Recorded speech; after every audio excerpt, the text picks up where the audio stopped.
Le padding vertical et horizontal des menus. Alors, pour vous faire comprendre, j'ai remis mon menu à l'horizontale. On le voit un petit peu mieux, vous allez voir. Alors, le padding, ça se trouve être l'espace entre le mot et l'espace qu'il y a au-dessus et en dessous. Ça, c'est donc le padding vertical. Et horizontal, c'est à la gauche et à la droite. Je vais aller le modifier pour vous donner vraiment la bonne vision de ce que c'est. Alors, je suis dans l'apparence du site. Je m'en vais modifier ça. Je m'en vais dans le menu, dans les fonctions des menus, alors formatage des menus.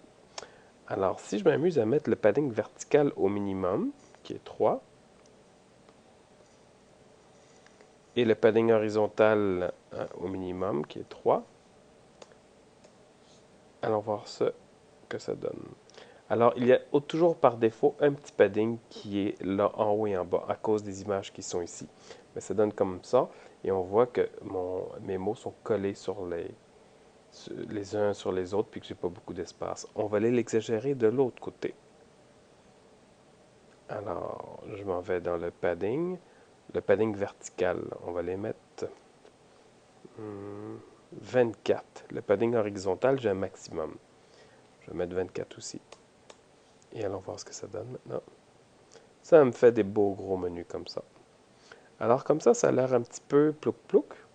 Mais si on s'amuse peut-être à aller modifier mon menu, puis aller le mettre à la verticale, puis qu'on s'amuse à aller juste repositionner la boîte texte à la même hauteur, mais un petit peu plus loin,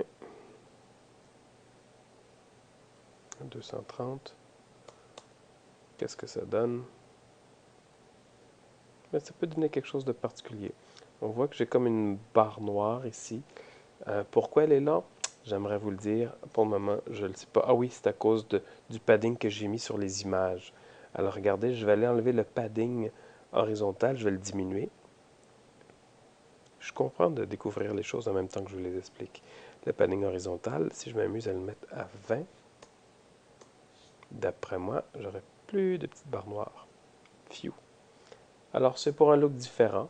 Donc vous savez, j'aime bien juste modifier ça encore une dernière fois pour vous montrer que ça peut être intéressant quand même. Alors le padding vertical, on va le mettre à 14 et on va le mettre le padding horizontal à 10. Puis ça a peut-être un peu plus de bon sens, c'est peut-être un peu plus esthétique. Voilà, c'est tout pour